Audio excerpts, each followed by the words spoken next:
Well, folks, 2016 is finally coming to an end. And of course, around this time of year emerges the favorite movies list.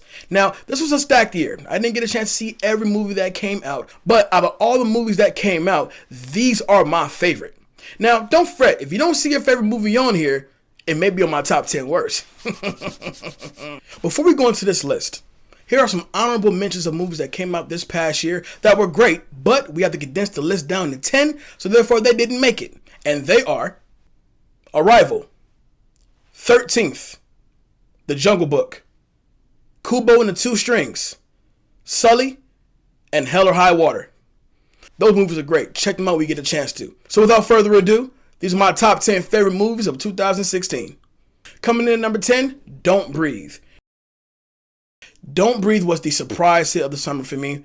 I don't get scared at horror movies all that often, but this movie in particular, it's not a horror movie. It's more of a psychological thriller with some horror elements in it.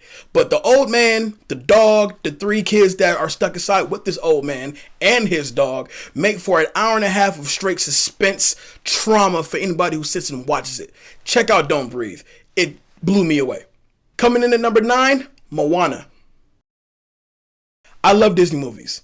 I just love them. Lion King, Aladdin, Beauty and the Beast, the list goes on and on. Moana was a movie that took me back to those times when almost every other line in the movie is a song. I love The Rock. He did an amazing job voicing this character of Maui, and the newcomer voicing the character of Moana. Moana was the perfect movie for this holiday season. I took my daughter to go see it and she loved it. Coming in at number 8, Nocturnal Animals. Did you know that this movie was directed by Tom Ford? Yeah, that Tom Ford. Crazy, right?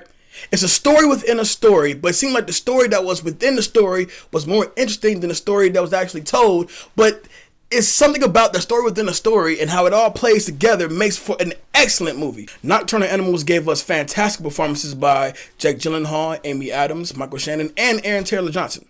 Coming in at number 7, Moonlight. Now, I wasn't checking for Moonlight. Matter of fact, when I saw the trailer, I was actually less intrigued. However, I'm so glad I waited to do this list after I've seen Moonlight, because Moonlight is a perfectly crafted movie about a young man dealing with his sexuality in Miami. Told in 3 different chapters of the young man's life, Moonlight perfectly examines the struggles one goes through when trying to figure out their true self. Coming in at number 6, Rogue One, A Star Wars Story. I'm not a Star Wars fan. I'm not even going to pretend to be a Star Wars fan. But when I saw Force Awakens last year, I'm thinking, not bad. Not bad at all. Matter of fact, the last Star Wars movie I seen before Force Awakens was Star Wars Episode 1, The Phantom Menace. We all know how that turned out. Star Wars Rogue One perfectly blends in with the original trilogy while creating new characters for this movie as a standalone film. So much fun. Forrest Whitaker did a fantastic job. Felicity Jones, Diego Luna, the list goes on and on. I had so much fun with Rogue One, A Star Wars Story, and I strongly advise you check it out as well. Coming in at number 5, South Side with You. That's right, the Obama's First Date movie. Now, you would think a movie about the Obama's first date wouldn't be as interesting, but this is the Obamas. You know, I kind of want to know how that black love got together and how they managed to go all this long. I love seeing that. This movie perfectly shows the trials and the tribulations, the highs and the lows when it comes to Barack and Michelle's first night out. I highly recommend you check out Southside with You. Coming in number 4, you know it was coming, Deadpool. Deadpool, in my opinion, is the first comic book adaptation of a character that is dead on to that character. The raunchy jokes, fantastic action sequences. Ryan Reynolds was born to play Deadpool. Not that bullshit that he played in X-Men Origins. We don't count that. How do you give the merc with the mouth no mouth? So Deadpool, good job to you, buddy. You rock. Coming in at number 3, Captain America Civil War.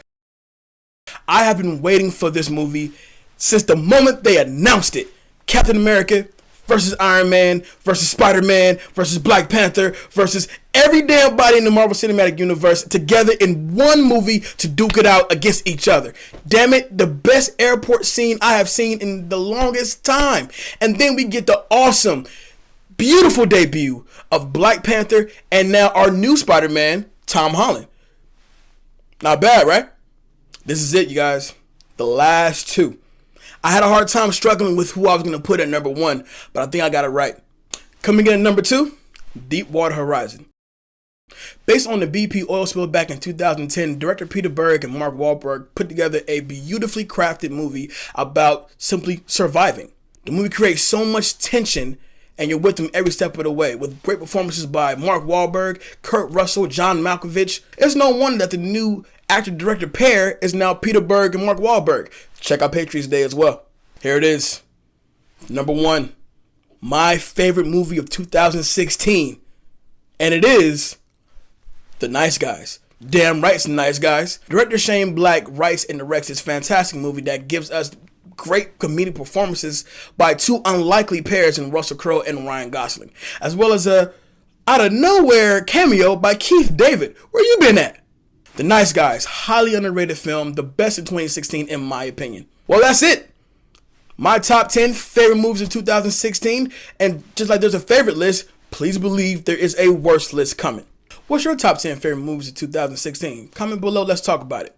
Don't forget to like, share, and subscribe to Beat Network. I'm Jay Alonzo.